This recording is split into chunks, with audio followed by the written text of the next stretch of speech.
kita akan melanjutkan manual yang berjudul Destined Murder Chapter 2. Buat kalian yang belum menonton chapter satunya, ada baiknya kalian menonton chapter 1 terlebih dahulu agar lebih paham dengan cerita di chapter yang kedua. Link video chapter 1 ada di deskripsi. Selamat menonton. 3 jam sebelumnya, seorang wanita yang terlihat lusuh berterima kasih kepada Number karena sudah menyelamatkan nyawanya. Ia bernama Yang Suyong, 37 tahun, salah satu orang yang selamat dari murder. Lalu, Lisela bertanya kepada korban yang selamat, apakah ia melihat langsung pada saat ia membunuh mantan pacarmu itu? Suyong sedikit kesal lalu menyindir Sela karena menyebutnya mantan pacar.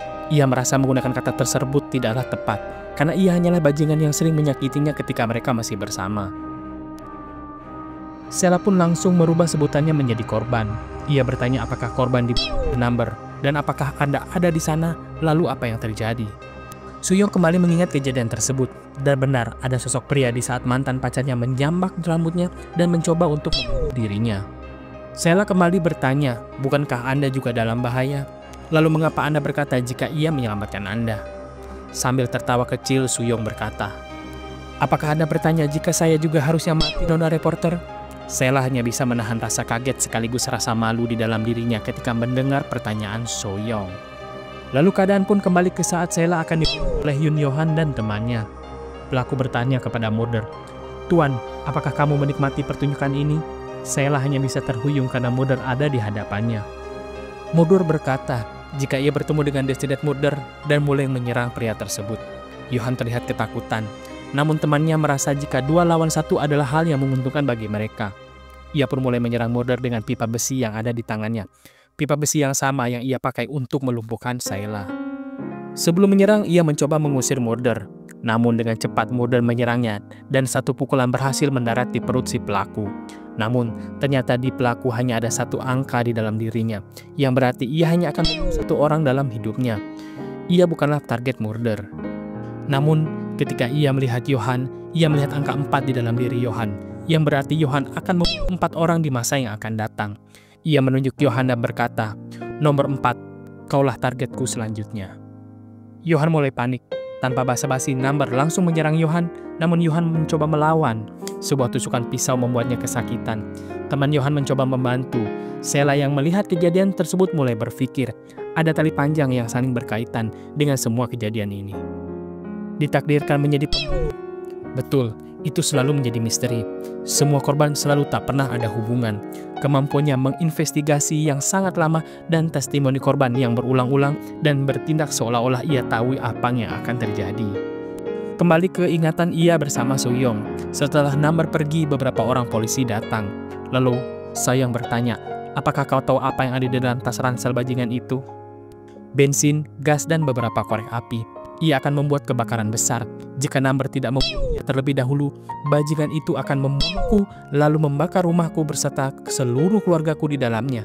Seolah-olah kebakaranlah yang membunuhku dan seluruh keluargaku. Kembali ke Yohan dan Murder.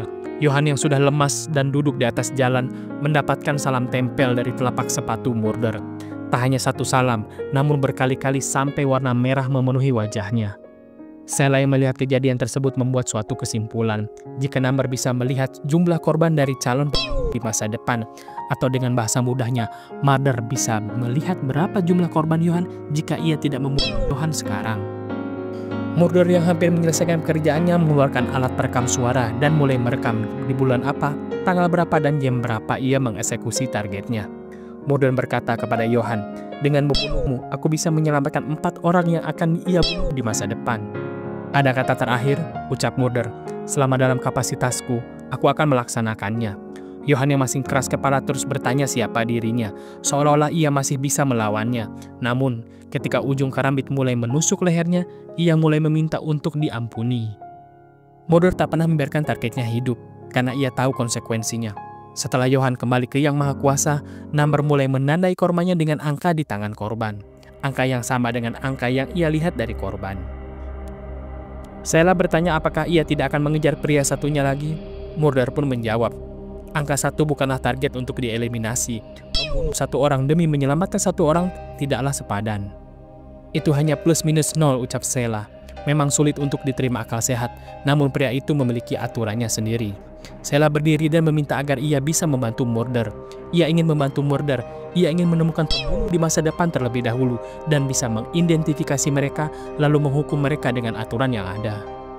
Aku seorang reporter dan aku bisa menyembunyikanmu dalam bayangan hitam.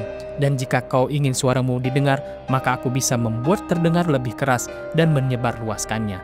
Aku yakin bisa membantumu dengan beberapa cara. Mendengar pernyataan Sheila, Murder terdiam lalu berkata, "Apakah kau berpikiran yang sama?" Ia membuka maskernya dan memperlihatkan wajahnya.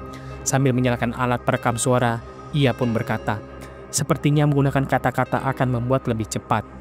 Ia bertanya kepada Sheila, apakah ada kata-kata terakhir yang ingin disampaikan? Sheila hanya berdiam, penuh rasa heran. Mengapa ia diberi pertanyaan seperti layaknya korban Murder? Lalu kita akan diperlihatkan apa yang dilihat Murder dari tubuh Sheila. Sebuah angka 12 keluar dari tubuhnya, yang berarti di masa depan Sheila akan membunuh 12 orang.